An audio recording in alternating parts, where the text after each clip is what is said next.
Dan Campbell, for as much credit and people are all excited about him, I think he's a bad coach, and I think he's worse than Brandon Staley when he was with the Chargers, who got fired.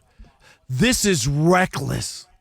And the reason I say he's a bad coach and ultimately will wind up costing the Lions a chance at the elusive trip to the Super Bowl or even a chance to win it is because what he's doing is unnecessary and putting his team in harm's way.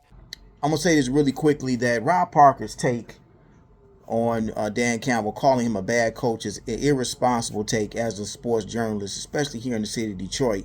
We make the comparison of coaches that we've had. Right now, Dan Campbell is the winningest coach in Lions franchise history. The closest one in comparison to him is Wayne Fontes. Think about that. And Wayne Fontes had legit Hall of Famers on his roster, and they came nowhere near a 12-1 record. Barry Sanders, Robert Porcher, Chris Spielman, Herman Moore, just to name a few, and they didn't come close to 12-1.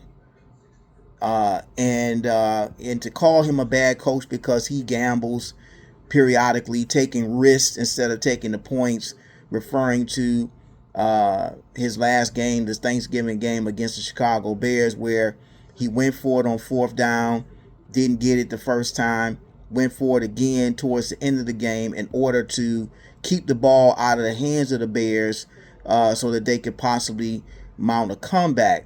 And it worked. It worked. That decision paid off. We won the game, and the Lions are 12-1.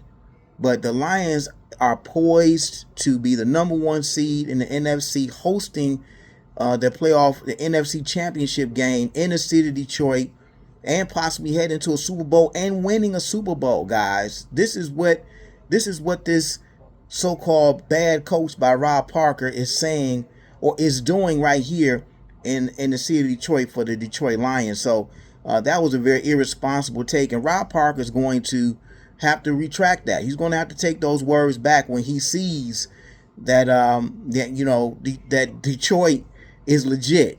Dan Campbell is legit, and he'll see. He'll see when we get to the Super Bowl and hosting that Vince Lombardi Trophy. Watch my words.